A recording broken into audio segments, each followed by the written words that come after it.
Hello and welcome to the Chop It Up Podcast, the show that's unfiltered and unapologetic. Each episode will bring you closer to finding your purpose. And for our loyal listeners, a special surprise awaits you at the end. Be sure to listen all the way through. Now, here's your host, Carmisha Superville. Welcome back to the Chop It Up Podcast. Oh my gosh, I miss you guys. Literally, it's been a long time. I'm so happy to be back talking with my people. And I just really got to thank our listeners from the top. You guys, I want to thank you for rocking with the Chop It Up Podcast. We're seeing the numbers going up. We're seeing the listeners increasing. So I just want to really thank everyone for their support. Thank you so much. So again, welcome back. Tonight, we have a juicy topic, and it's going to be great, you guys. We have special guests. We have Zoran. So tonight, we are speaking with Zoran Lazarus Theodore. Zoran Lazarus Theodore, she's the founder of Zen Life Therapy. And we also have, yes, we do, y'all. Y'all know I got y'all. We have a second guest, which is Don Sinkfield. Don Sinkfield, he's the founder of the New Hope Mental Health Counseling. Now, I know you guys might be thinking, what we talking about tonight? I got y'all. We are talking about change your mind, change your life. Change your mind, change your life. Let's get into it. To my guests, welcome to the Chop It Up. How y'all doing? We're good. Excited to be here.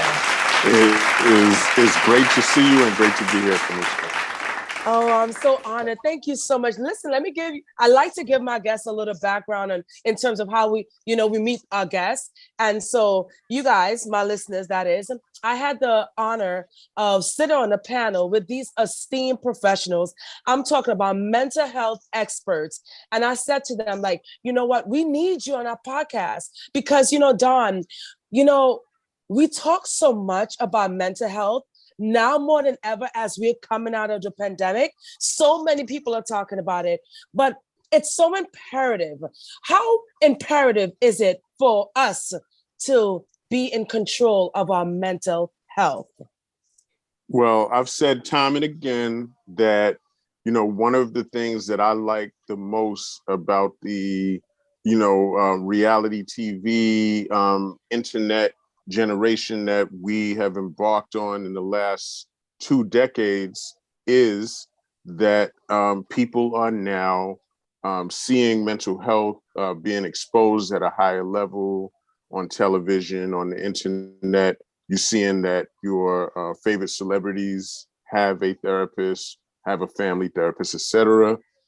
So it is so imperative that we keep the trend of normalizing mental health counseling, and whether it's a mentor or some kind of professional, it's just important to have that person on speed dial if you need it. Yeah, for sure. So I don't know where you guys live, but I live in New York City. And recently we have been hearing so many different attacks. Like when you listen to the news, I know a lot of people are like, I don't listen to the news. That's why I don't listen to the news. But I like to listen to the news. I like to know what street not to walk on, what block, Yes. But yeah, so there's been a lot of attacks, whether it's, hate related or just people just losing their mind. So Zoran, I want you to chime in a little bit, like in terms of our mental wellness, regular people are losing it. What are some tips if you would say that people that we can take, like, in terms of ensuring that we're in the right mind space or head space? What are some tips, like daily tips? Right. No, that's a really good question because I always said none of us are exempt from stress. It's all around us. Yes. So we either, it's around us or someone is going through stress and it kind of jumps on us. So I would say, often I said, is how we set the morning. How are you setting your morning? Set your morning with intention to whatever it is that you might need. For some people, it might be that meditation. For some people, like myself, it might be that coffee time. Set your intention before you even get to the point where you have to manage and deal with people, whether it's on the train whether it's driving, whether you're taking that walk, just set your intention. We can only take control of our own emotions, even though the emotions of others can impact us, of course.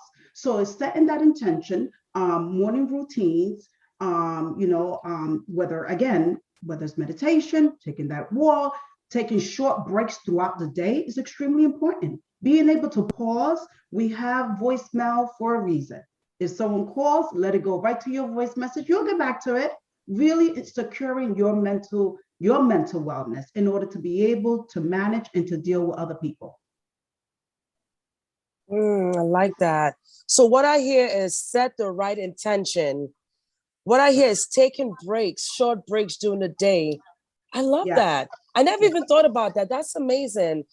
So, okay, so we talk about setting the right intention, but like you said, change your mind, change your life. Sometimes people come in your path and they just mess up your whole day. What would you say? What would your advice be? Like if you encounter a situation like that? Yes. So, that is so true. I want to high five you on that one, right? Like you can set your intention for yourself and then someone come and they have all of this aggression, it can jump off on you, right? I often say secure your energy, secure that energy, right? Do not allow people to come in, even though they'll sneak in every so often as we see that we might come out of our character. And when we do, you kind of have to check yourself, right? I take certain breaks. I notice when someone, to be able to notice and observe when someone is in your space and something is happening for you. Notice what's happening for you. Is your chest, is your heart is pounding, your hand is getting sweaty. That means someone is getting to you, right? Your stomach is kind of getting butterfly. Observe what's happening for yourself. So you are able to say, okay, be right back, or speak to you later, and go ahead and secure that energy for yourself. And leave that person right there, leave their energy right there, and you secure yourself and your energy for yourself and for your mental wellness. That's great advice. Yeah. That's great advice. Let me ask y'all a question, because this is Chop It Up. And we unfiltered and we real up in here.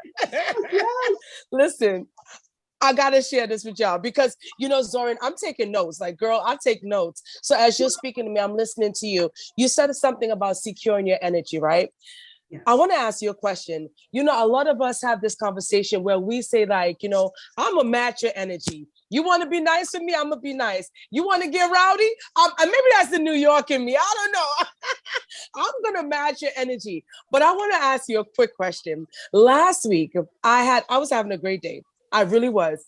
I was speaking to a client of mine, and his expectations, I believe, wasn't managed properly. And maybe that's my fault. I should have probably managed it.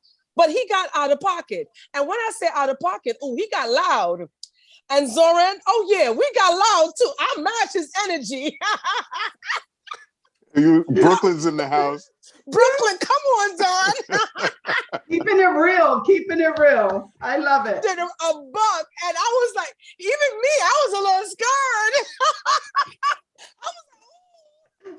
But I want to ask you about that. And he understood. He actually appreciated it. He said, hey, listen, I want to apologize. I was having a Will Smith moment. Oh my God. Yo, but I want to ask you about that, matching others' energy. What is your take on that? And you can chime in, Dawn. Yes, I love that. And I love you keeping it real, because the reality is people can take us there. They can, right? I often say, mine don't come out because I choose for it not to come out. Doesn't mean that it's not there. We all have that button that if you push hard enough, it's going to come out. So matching people's energy, I've learned, not only as I teach, women and children and stuff like that, that there's sometimes you got to take it there. And I'm okay with apologizing after and say, I'm sorry about that. This is the way it made me feel. I'm a therapist, but even in my personal life, I like to talk about feelings, but in a situation with business, sometimes we got to kind of take ourselves back and say, whoa, this really got to me. So again, I often say, sometimes we got to check people's energy and let them know, I'm gonna meet you there where you say, I'm not the one.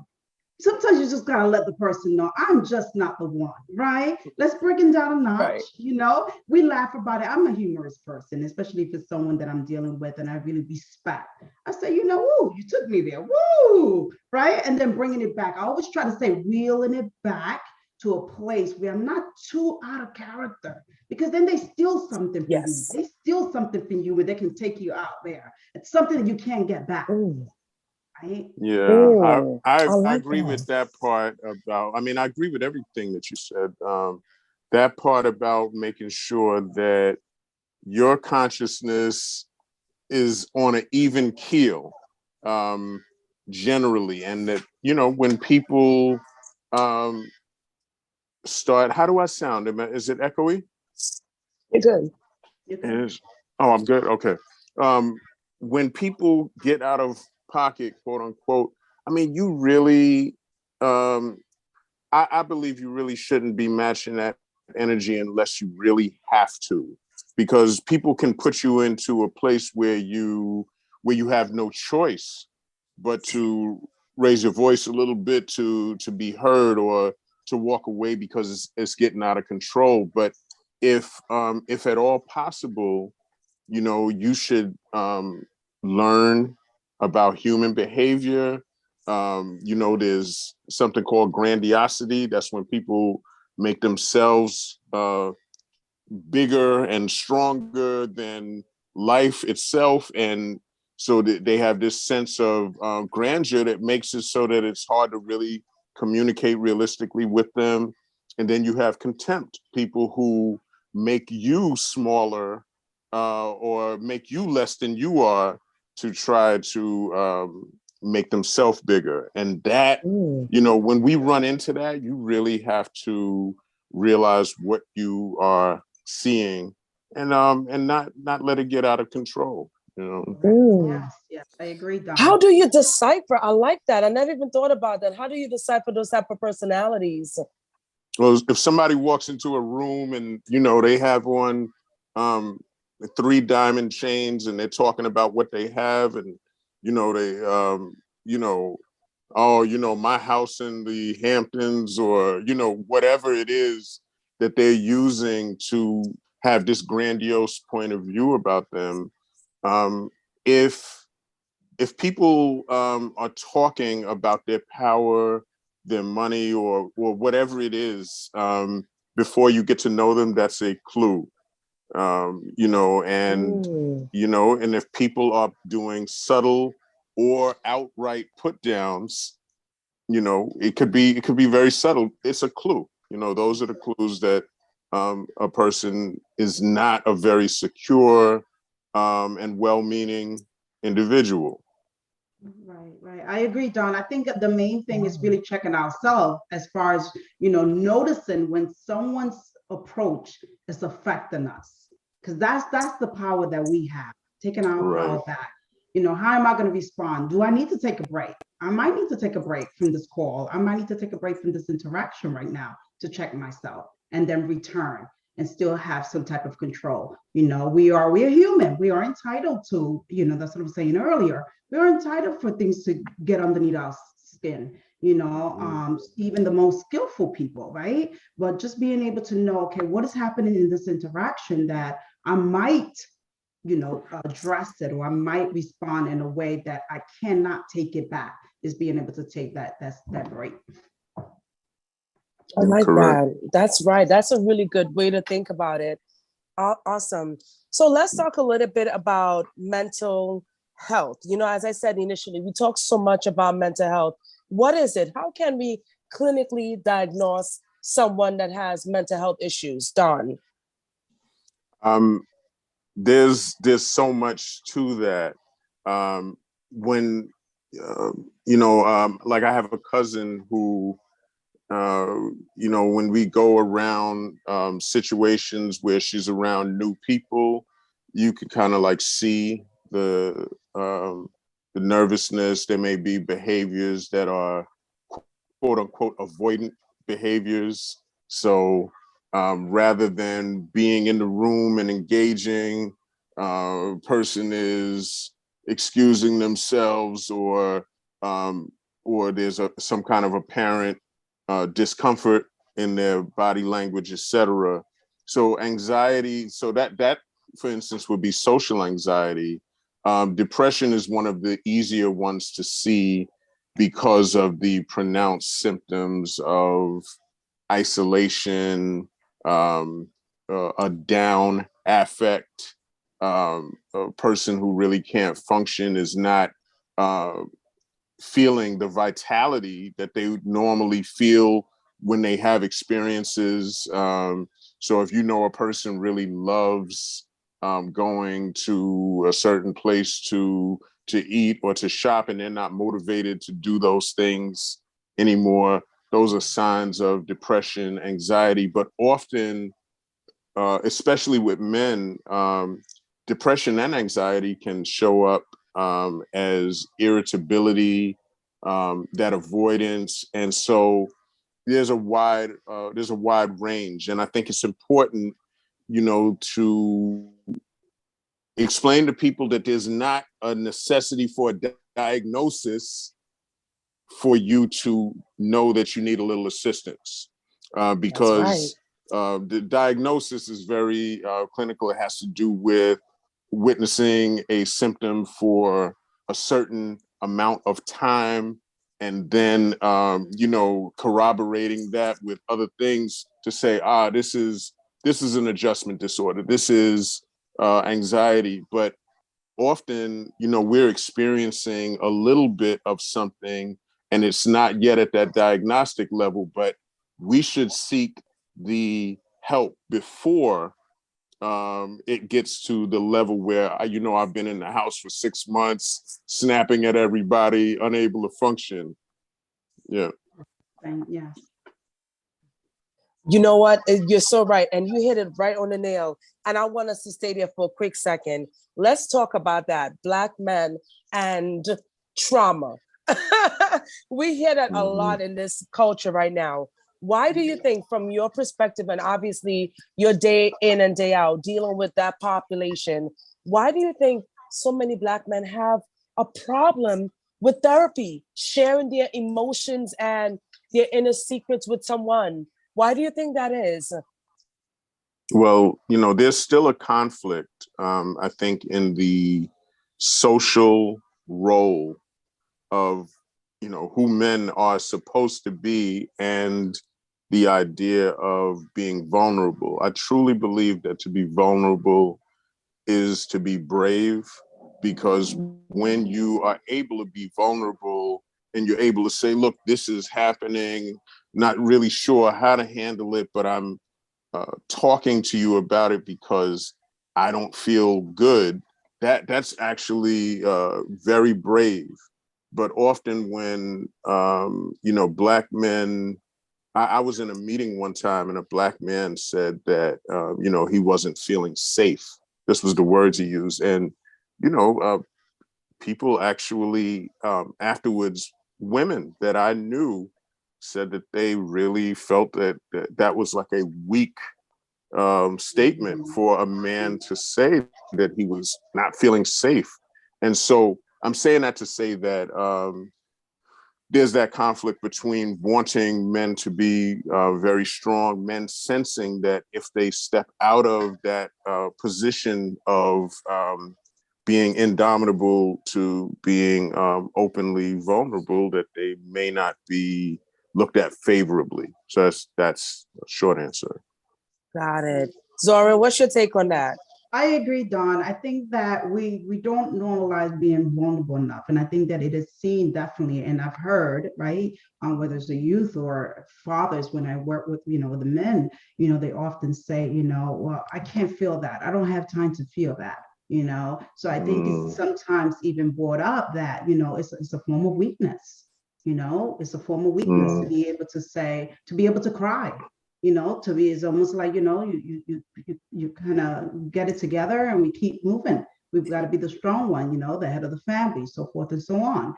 And I often, one of the main things is to be able to say, can I be that? Can I be a strong person and the head of the family, as well as feel this way? I'm struggling in this way. Really being able to be that example and having the conversation and being vulnerable enough to have a conversation, not only with our, spouses, but even with our children, with our boys, to be able to say, it's okay to cry, to be able to say that hurt my feelings, to be able to verbalize that. What strength and bravery and courage is in that, is to be able to say that and to normalize it, to have the conversation about it, starting from young. You are the realist. I feel like y'all Zoran. attack. And you know what? I feel like I'm being under attack right now. I feel like I'm being under attack. Listen, I once had, someone in my past life, real past, and child, they started to cry on me, Dawn, and I was scared. I was like, why is you crying? Not why are you crying? Why is you crying? Why is you crying? Like, no, Zoran, I was like, boy, if you don't stop crying, I'm going to hang up this phone on you.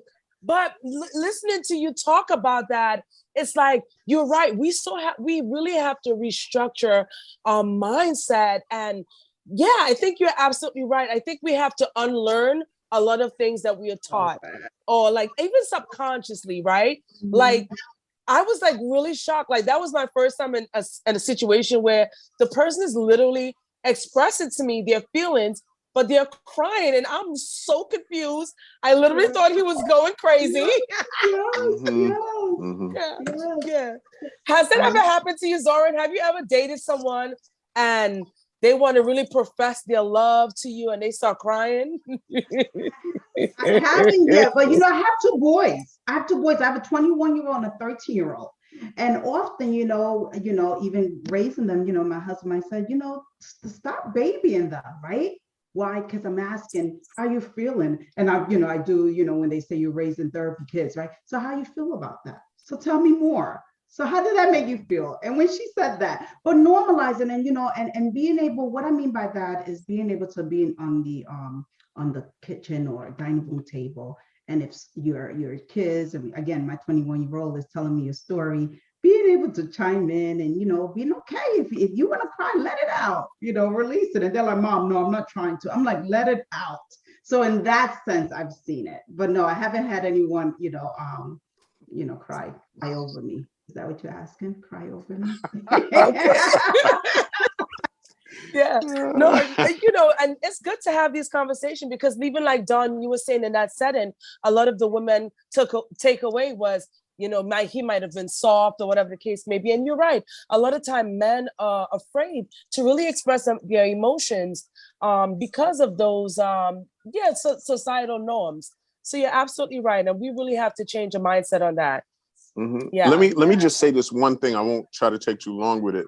I would go even further and say that there's a lot of situations that men, even boys, I would say, in learning how to date and be with girls, they learn, I believe, in some cases from girls, that the behaviors that would be considered abusive or overly controlling are actually rewarded.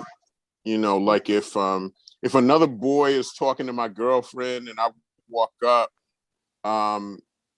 she may even look at me like I'm kind of a softy or not assertive enough. If I'm not like, babe, come here, who's that? What if he just walks up, hello, we would, say that we would warn girls about being controlled. But, often those messages are out there that controlling behaviors, aggressive behaviors, especially with young men, are kind of rewarded, Yeah, you're right. You're absolutely right. You're absolutely right. You know what? Let's talk a little bit about mood swings, because that's a big thing, right? We talk a lot about, as we're talking about, kind of segueing into relationships. What are your thoughts on, if you're living with someone, if you're living with a spouse, a partner, right? And they have severe mood swings. So one day they're cool, and next minute they're like Ike Turner, What are your thoughts on that? Dealing with a situation like that, you might love the person a whole lot, And that can be male or female, because we know that females can also be very aggressive and abusive. What are your thoughts on dealing with someone with severe mood swings? Do you think it's just like, you know what, I'm going to just bail on the situation? Or do you work with that person to get them into therapy and really help them along the way? Yeah, Zoran, I've been talking a lot. You go ahead. Okay, I think that's a really good question. I actually had a situation like that. Someone that reached out to me. So I'm going to keep that in mind as I'm, answering this question. I think that it depends, right? I think if it's an abusive situation, I mean, when you're speaking to someone who might be experiencing that, I always say come from a place of support and non-judgmental. So if I'm hearing someone, if a friend is coming to me or someone is coming to me, a family member, and is expressing this information, I want to listen. I want to be able to have that space where I can listen to them first, what they're feeling. Because really, to tell someone leave them, the opposite might occur. So I just want to hear that piece of it. And I want to assess for safety. I want to assess for safety, and I want to be able to provide, feedback and to encourage them, to safeguard themselves, of course, but let's say the person has a mood swing and they say, what, and in a situation, I got a call and said, I want my, my boyfriend in therapy. I'm in therapy. I want this to work. So in that situation, this young lady saying, I want this to work. I want this to work. And I know for him, he doesn't believe in therapy, talking about that question, right? He does not believe in therapy. So I asked her, what about you? She said, I know I come with my stuff from my youth and I'm working on my stuff, but how do I speak to him about going into therapy? I said, have an open conversation. What does he want out of the relationship?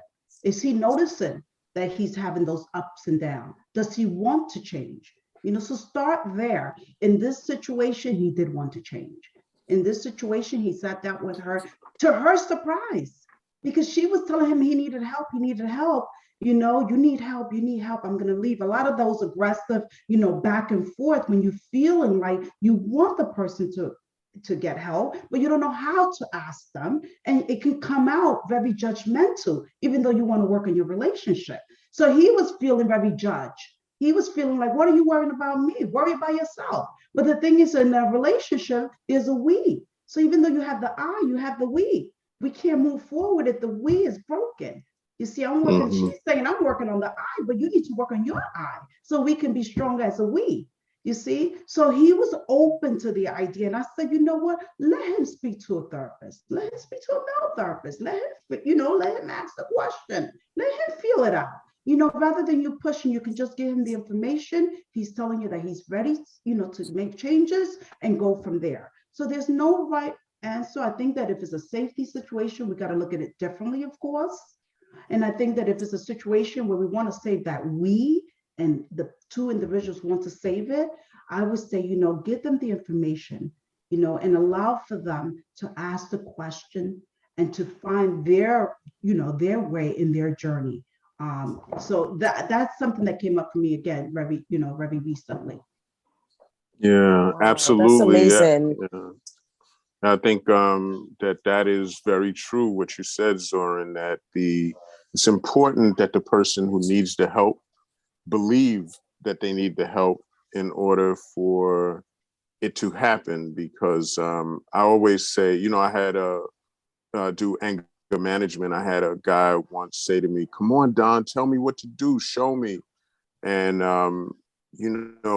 the conflict sometimes is that the person who says they want to be shown something, sometimes they hold on to their identity as a street guy or a tough guy or a person who doesn't cry or a person who is, Superman in some way. And you really have to see that is not the way in order to, want the help.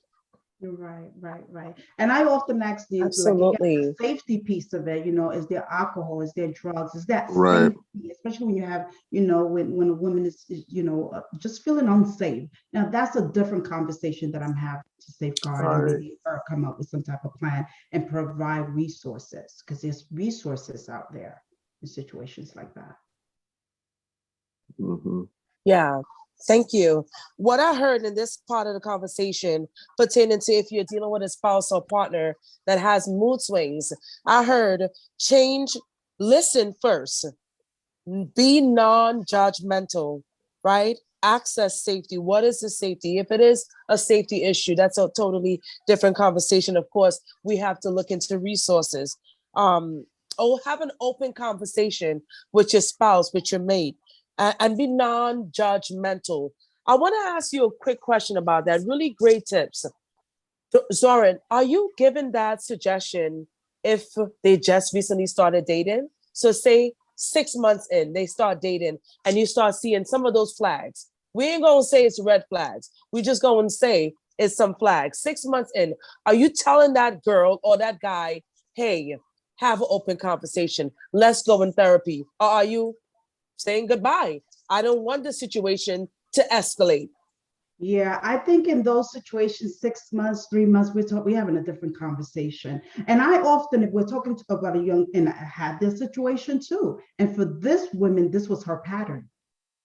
This was her pattern. She would get into these situations, right? I know we don't want to use the red flags, but they're red flags. They're flags. They're little like kind of shaking in front of you, non-judgmentally. We want to see the patterns. We want to see the patterns. Yeah. You know, so I often say, let's take a look at the patterns, right? Let's take a look at that. I'm gonna have a different conversation at 6 months. I'm gonna, the situation that I explained earlier was a longer relationship, and both individuals wanted to be in that relationship. At 6 months, if I'm seeing this type of patterns, I'm gonna ask the young lady or the young man, you need to take a step back. You need to take a step back and kind of take a look at it, and so forth. And it can go in so many different ways depending on what the mood swings look like. Is it a mood swing again when we're talking about safety? Is it a mood swing is control? You can't go somewhere. They don't want you to talk to your family member, watching what you're wearing. You have to spend all your time with me. Those sort, so we want to see there are those signs that we definitely want to see. So I'm going to have a different conversation with that individual. Absolutely. I love it, man. This is a free therapy session. I love it. Y'all speaking to my soul. Thank you so much. I love it. But you know what? This is the reason why we have this podcast, because this is the information that's not always readily available. And obviously in this format, right? So I just want to thank you so much. So Dawn, let's get back to a little dating, because, we do have a lot of females. So I want to ask you a question. Can you hear me, Dawn? I can hear you. I'm listening. So check this out. Recently, I was watching something, or I was listening to something where it said that females, like, dating now, like women should, or men, but women should have like a pre-test, like a pre-mental test where men have to take before they go on their first date. What's your whole take on that? Should women now in this culture, should we start making men or encouraging men to take tests, or vice versa? Mental tests. Listen, I don't know if there's any right or wrong to this, but just from my perspective, I mean, it's too invasive. I think that for me, I would believe that it's each of our responsibility to get like this information that we're given in this little podcast today, where you kind of are able to recognize whether you call them red flags or just behaviors that are things that you have identified for yourself that you don't want to endure. I think that that's the way to go. And so that people are more prepared to have a sensible conversation with people who they love or a professional. Like, this is what I experience. And to hear from somebody who has a strong point of view that is rooted in some kind of knowledge of what a healthy relationship is, somebody can help give them some perspective, because most of the time it's not so much, I believe it's not usually that you're just innocently running up on people who are mentally ill. Oh, can you hear me? Oh, okay. Okay. it's more so what Zoran mentioned before, which is that we each have the things about us that we're attracted to, and the oh, she always gets these guys who are too controlling. She always gets these guys who are quote unquote crazy and stalk her or something like that. Or he always likes girls who are this way or that way. That comes from the personality and emotional features of the person who is running into that situation over and over. And the more awareness we have about mental health, each of us, the better. So I having people take a test, I wouldn't promote that personally. No?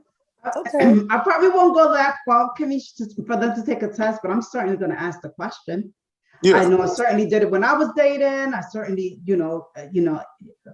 I encouraged my 18 and 21-year-old to do it. I said, ask the question. Don't let things surprise you and say, well, I should have, right? We should on ourselves. How do you ask the question? Oh, how long do we have? Right. I mean, I think it starts, if I see a certain pattern, I will say to you, if you see a certain pattern, you just add, you have conversation about, where you go on vacation and things you like and music, right? We always so often, especially when we first start dating, what kind of music the person like and where do you live and things like that. I personally want to know about your family and where your parents are from, how your upbringing and things like that. And I often say, not in every situation, of course, but I want to know if you have a close relationship with family. What does that look like, right? And even if you don't, I want to know about that too. Now, that doesn't determine that you're going to be a good or bad person. We're not talking about bad or good.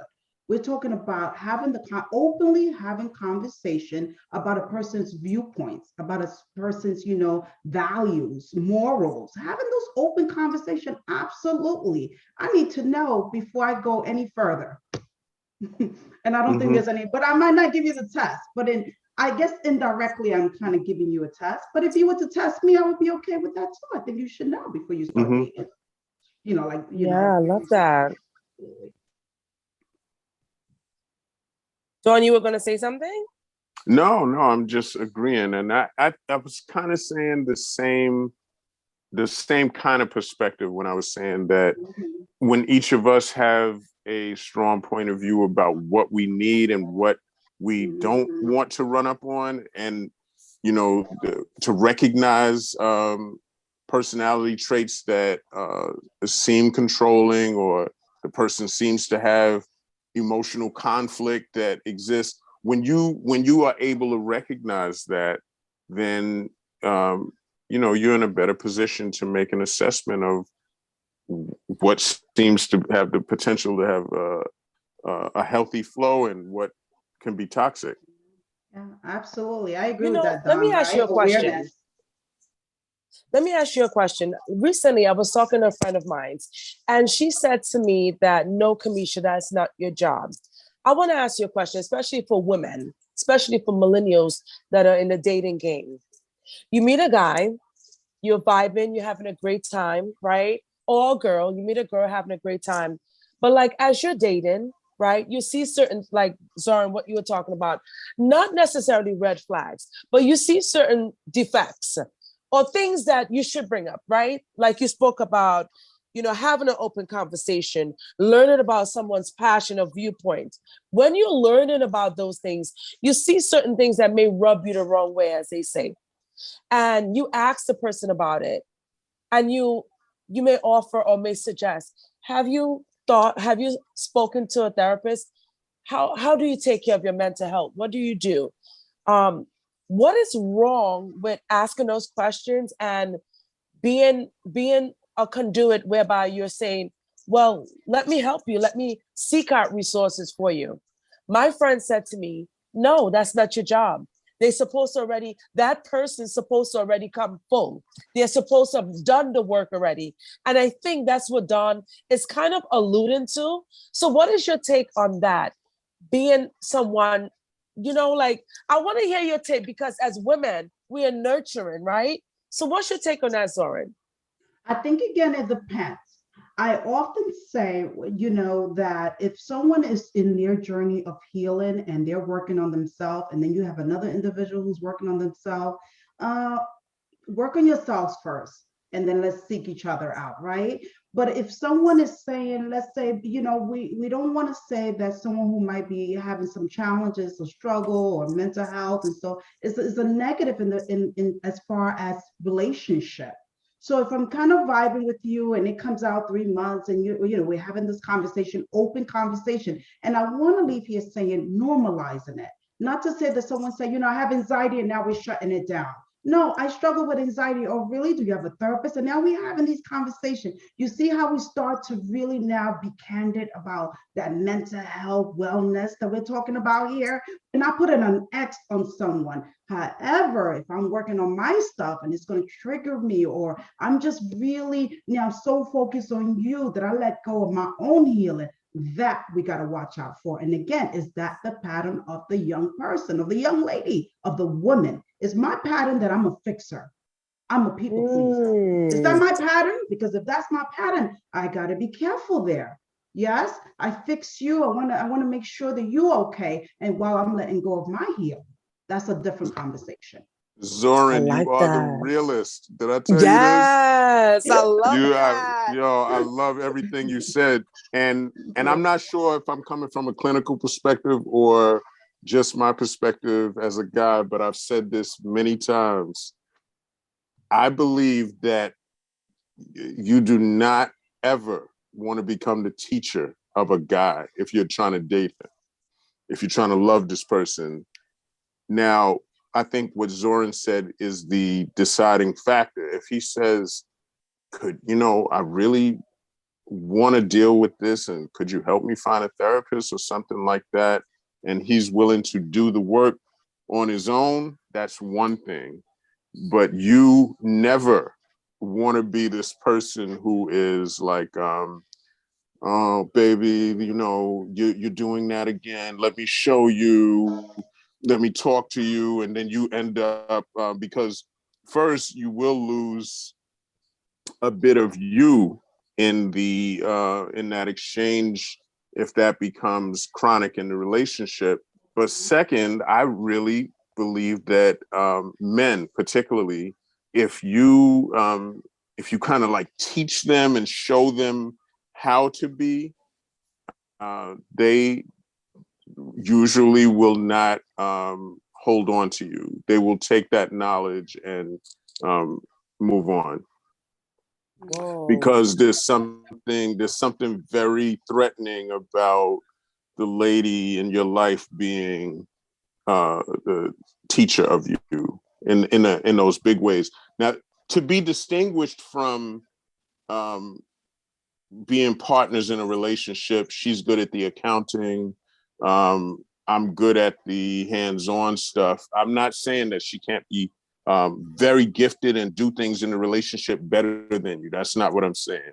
I'm saying if she teaches you how to be and you really have learned how to be a man under her guidance, usually that does not work for a long-term relationship. And wow, that's deep. That's more my observation than anything from the DSM-5. Right. Yeah. No, but I Yeah. love that. Yo, that's so deep. I want us to stay on there for a second, because one thing about me, I always try to, impact people, empower people, inspire. But I'm learning that, like what you said, Zoran, about a people pleaser. Are you a fixer? Is that your pattern? Right? Even me, I'm taking it all in. Let's stay on that for a quick second. Dawn, as you brought that up, I think about Steve Harvey, and we're going to call it what it is. Steve Harvey is a perfect example. We're not going to deviate too far, but he started his career with someone that held him down. And as he got to a certain plateau in his career, obviously that lifestyle that he had, that wasn't attractive enough for him. So let's talk a little bit about that. Why should women be careful about being the fixer in a relationship? the ride to die. I'm a ride with my dude until the wheels fall off. Let's talk about that from a man's perspective, being completely unfiltered. Yeah, I think there's two things now. If we're talking about, you know, I'm in law school. I'm just coming up with an example. I'm in law school. I have very little money, you know, can't go on the tropical vacations, etc.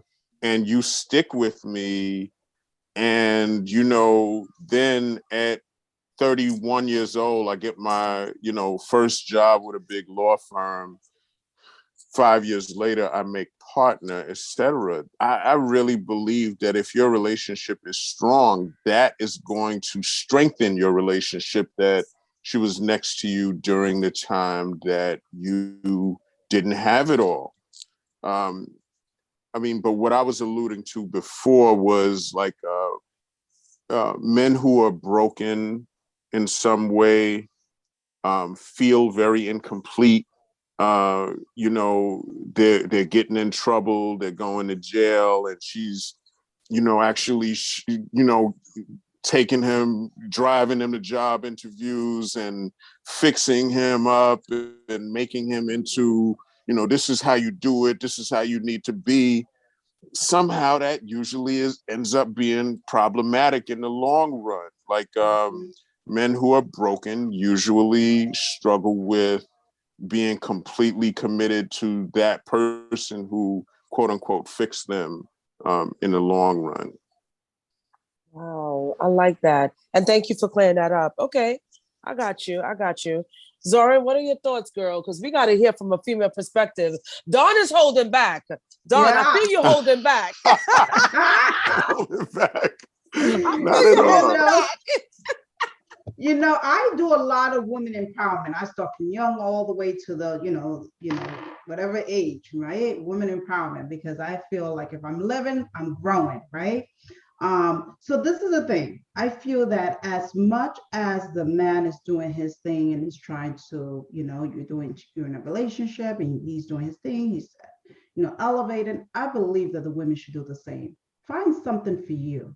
You know, whether it's you know, really working on your mind, on your body, on your spirit, do something for you, you know, contribute something. I often feel that working with some, not all women, that, you know, they feel that they've given so much of themselves that there's nothing left back.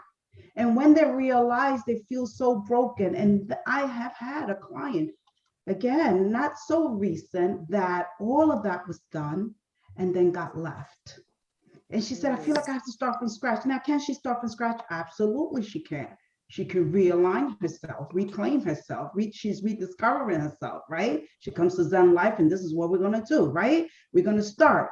But to feel that I put so much for somebody else to now, you know, get the benefit of my 20 years of marriage. That's hurtful. I mean, even with her saying, you know, I'm pressing the reset, those tears rolling down tells a story. That does not mean she cannot reset. That does not mean that this girl can't, this woman can't. But the reality is, she said, you know, I put my schooling to the side to ensure that his schooling was complete. So I often say, you know, if we can just learn from the story of in the we, individualizing the I am an I, even in the we relationship, you know, and that will sustain you. That doesn't mean it's gonna hurt less, but you're gonna leave feeling like, you know, I gave to myself. And also I've shown my children how to give in a relationship, and not just give all, just freely. That's that energy that we were talking about, just freely giving of all my energy.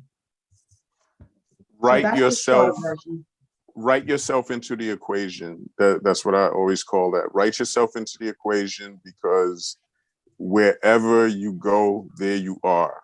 Absolutely. So you can never leave you behind. And that's, you know, I keep in my mind, I'm like concerned that if I said it right, because I want to make it clear. I'm not saying that men are not loyal to people who help them. That's not what I'm saying. I'm saying that if a man is broken and he truly wants to get assistance and he asks his lady for cues in getting that assistance, that guy may have the ability to be there and to grow into someone who could be a long-term healthy partner. But if you are fixing someone and you're just trying and doing things and losing you, and the guy is not really sure about his path, eventually when he gets a little bit better, he probably is going to be like, man, I could start over with somebody who's going to see me as a prize instead of a project. Right. That part. Yes. Whoa. Mm-hmm. That part. You know what? Man, you hitting a nerve. You hitting a nerve. Yeah. Am I holding? I'm not holding back. Yeah. Am I holding back? Nah, you holding back. That. Nah, you good. Yeah, And then no, that's real. Since we're keeping it real, right, for the woman or man in a certain situation, is that what is it about me that feel that I have to make this into a project? I'm often making these projects. So asking those questions, being aware. The key is awareness. Where am I? How am I contributing to, to these patterns in my life? And that's when we talked about change your mindset, change your life. That's the changing of the mindset. Change that mindset, right? Then you're going to see different changes, right? Or we want to stay, right? We want to be fixed minded, or we want to evolve, remain or evolve. Which one do you want to be, right? I love that. Zoran, what is the population that you work with? What type of population? Clients. Clients, yeah. So I work with both. Actually, I work with adolescents between 13 to 18. I also work with adults. I do a lot of work with women and parents. With the adolescent, I do the individual and family. So that's where we connect with the parents. And then I do a women empowerment groups, women coaching, and individual for women. I have a few couples that I gave you an example of a woman that came and, it was really for the couples, and eventually, we're working together. But yeah, so I kind of have a range of population. Mm-hmm.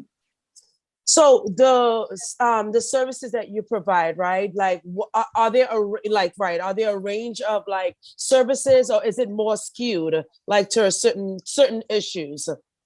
No, it's a range, really. Just a range. I do, yeah. I want to have that consultation. I want to see where the individual is at, and then we personalize, the goals, whatever the individual wants to work on.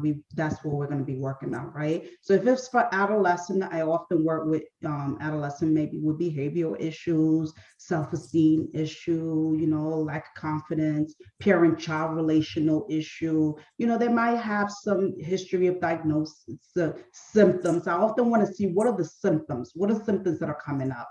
And then for an individual, whether it's more of the female women that I work with, same situation, things that, believe it or not, I have a lot of the women that I work with that have situation and issues that stem from childhood. It stems from childhood, and it's coming back up, right? And they're seeing it, whether it's in their relationship, whether it's in their career and so forth. And they're like, I have to stop and I have to address this issue. Yeah, I love that. And Dawn, is that the same for you? Like, Dawn, I admire you so much because you have a fleet, like you have a staff, right? And I admire, your operation. Is that the same for you in terms of your clinic? Like, is it an array of clientele?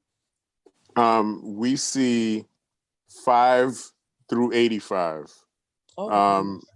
Everything from the, regular depression, anxiety, adjustment disorder, to, people who are having family and couples issues, and some even more serious issues. We have a psychiatric nurse practitioner that works with us. So we do the full range. Wow. That's amazing. I'm just inspired by you both. Like, and I just want to thank you again. You know, let's switch gears a little bit. Recently, like maybe a month and a half ago, I know we all were shocked to hear that this beautiful young lady, I forgot her name. I think her name is Chesley Chris. She was a host of an entertainment show. Beautiful young lady. I think she was Miss USA as well. She killed herself. She committed suicide. And that this was right here in New York. A lot of folks were perplexed. They were all confused as to why did she do it? What caused that, right? What caused her to commit suicide? She has everything going for her and so forth. But it came out, her parents stated that she was dealing with controlled depression, right? I wanted to ask you about that because so many times as professionals, you know, we can control the narrative, we can control the anxiety, right? What are your thoughts on that? Like, is that something that's false? Are we really controlling it? Like, how do we really deal or manage depression? Well, I'll just give like 30 seconds on it, and that is that we all have to live these daily lives, whatever it is. If you're a nurse and you're going to work, you know, you have to be okay at work, or there's very little sympathy. I mean, you can have like a great manager or someone, but there's very little sympathy if you're not functioning in the capacity. So most people who have mental health issues, if they have a lifestyle and a life professionally that they have to engage every day, they find some way to compartmentalize. And, you know, I always joke around and call it, you know, when I need to go into my zone for some meeting or something like that, I call it hearing my theme music.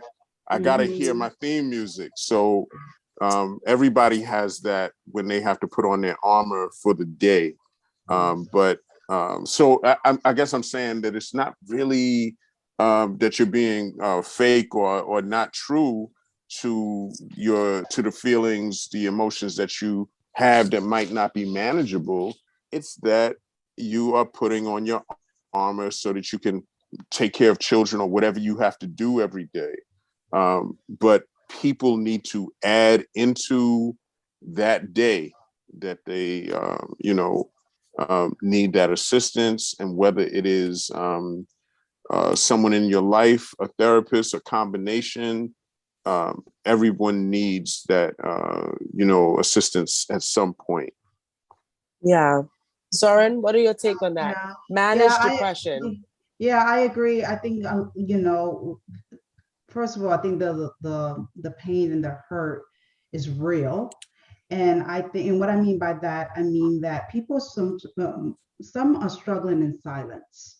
They're pushing through, something like what Don is saying, right? You're pushing through to make it through the day. You really are. People are asking, how are you? I'm good. How's everything? Everything is good, right? That's not being fake. It's really, I'm trying to tell myself that really, because I got to just push through this day. I got to push through the day. Mm-hmm. And then I get to my safe, what one might think is a safe zone, which is home. And if you're alone and no one else is seeing, you might really just kind of like, just put it, it just kind of just releases everything. And then sometimes it's really hard to put all those pieces back together, to start again, to start the next day. So it's definitely very difficult. I think what we're talking here, and I love that you have this conversation, and I love that you're putting this platform, because we are saying, ask for help, reach out. And if you are that parent or that friend or that girlfriend, and you notice something just seemed odd, ask, show up at their door, find out how they're doing, ask the question, how can I help you? I noticed you had a breakup. You want to talk about it. Be a good listening ear. So sometimes we do ask the question, how are you doing? And the person say, I'm okay.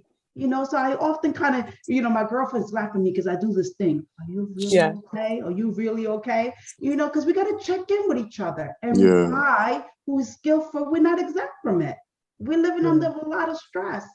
sometimes the higher we go as far as, a really stressful position, it can be, we lose ourselves sometimes. It's a very lonely place sometimes. It's a very lonely place. Sometimes it's very competitive. I got to do better than the last time and so forth and so on. So ask for help and reach out and check in on each other. I love that. I love that. Thank you. Thank you so much. So let's wrap up. We can wrap up. And thank you. All the nuggets that you provide, I know my listeners, they're blessed. They're definitely blessed. But I want to talk a little bit about the Will Smith fiasco. If you don't know what happened, you guys are living under a rock. So we all know Will Smith was at the Academy Awards and he showed out. A lot of folks are talking about if it's right, if it's wrong. I want to ask you from a mental perspective, right? Why do you feel that he acted out in that manner, whereby he assaulted Chris Rock, right? Do you think it was really unresolved childhood trauma that a lot of folks are alluding to? Or do you think he just had a moment? Like we all have a moment. What is your thoughts on that? I don't know if it could be one or the other. I mean, I think it was, I do think from what I know, I mean, I don't want to be a armchair diagnostician, but from what I know about Will Smith, I know that one of the things he talked about in the book was that he felt like a failure for not protecting his mother as a teenager. He mentioned one particular time where he didn't stand up for his mother and his father hit his mom. So I can imagine that there are issues there with his being a man and being a protector and how he sees himself. Yet I think that Will Smith has been so exemplary in terms of becoming what I saw as one of the more evolved people in this field of entertainment. So I still think he had a damn moment. He had a moment. Right. Gotcha.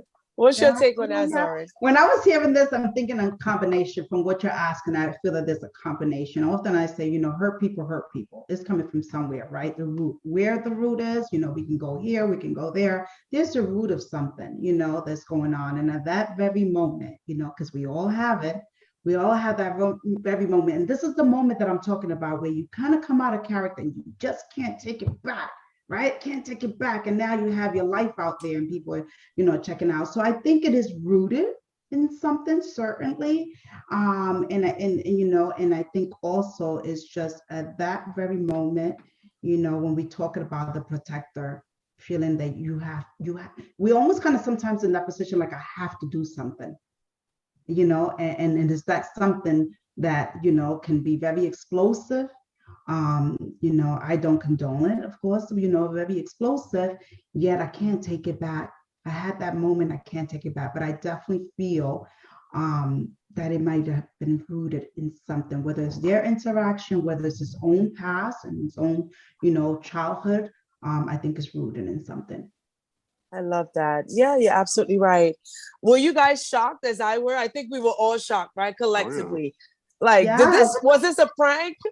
I thought it was, I honestly, I had to take a look again because I'm thinking this had to be, a ha-ha moment. And, it's going to show that this was and I'm like, he is a great actor, and then after when I saw it, of course, you kind of take back and you say, okay, where's this coming from and so forth and so on. Yeah. So I definitely thought it was a prank. Mm-hmm. Sure. Yeah. Teachable moments as we wrap up, teachable moments. Even that situation with Will Smith and so much that we spoke about today. What are some takeaways, Dawn? Let's start with you. What are some takeaways for us to just ensure that we're in the right mental space? Takeaways. Learn how to be comfortable with being uncomfortable. And that means when you see yourself, like Zoran mentioned, like if you need to take care of people sometimes and check in with people who you're seeing a change. But many of us, when we see changes in ourselves, we simply want to keep going.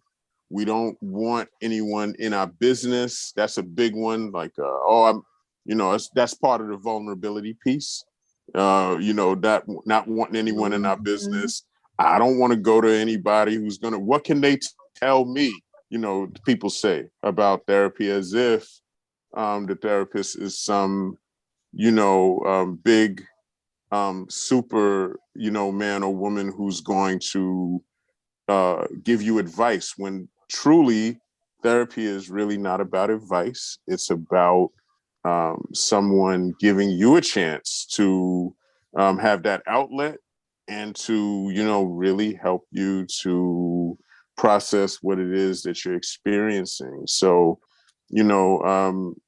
if I were to give one thing, that's what I would say: learn to be comfortable with being uncomfortable, and look at what's happening, and be willing to deal with the discomfort or the disequilibrium of going into a new space and getting the help.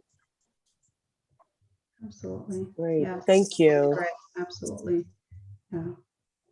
I think what I Soren? would say, yes, I think that what I would say is that I'm going to go back to, Dawn, you mentioned it, and I know we talked throughout this about taking care of yourself, of being aware of, where you are. Our healing is our responsibility. Our mental health is our responsibility. I've said this before. We all walk with a mind. We got to take care of that mind. We got to secure it. We got to take care of ourselves. I often, in the past, I used to drive my car with the gas and it used to be on E and I used to be all scared. And one day I called my girlfriend and I said, what happens when my car run out of gas? And she said, it's going to do this thing. She said, but girl, did you not see the gas? The light's supposed to come on. I said, yeah, the light. I said, oh yeah, I saw the light. And she said, yeah, that's the signal that you're going to run out of light. And I feel sometimes our mental state can be that we get the signal, our body tells us irritability, mood swings. We might not be sleeping right. We may be having these thoughts. So listen to the signal, ask for help, and accept the help. It's one thing to ask. And then when a blessing come your way, someone sends somebody your way, accept it. You are deserving of happiness. You're deserving of healing. You are deserving of joy. You are deserving of healing. And I think it's to be able to ask and it's to be able to accept it. So that would be something that I would share with another individual, male, female, and young, elderly. Ask for help. Our healing is our responsibility. Your healing is your responsibility. I love that. Zoran Lazarus Theodore, founder of Zen Life Therapy, and my guy, Don Singfield, founder and managing partner at the New Hope Mental Health Counseling. I want to publicly thank you so much for speaking life into me and certainly blessing us with your knowledge and your expertise. I want to thank you so much for that. You guys are amazing. I'm going to be both of y'all clients. Okay. Thank you for having us.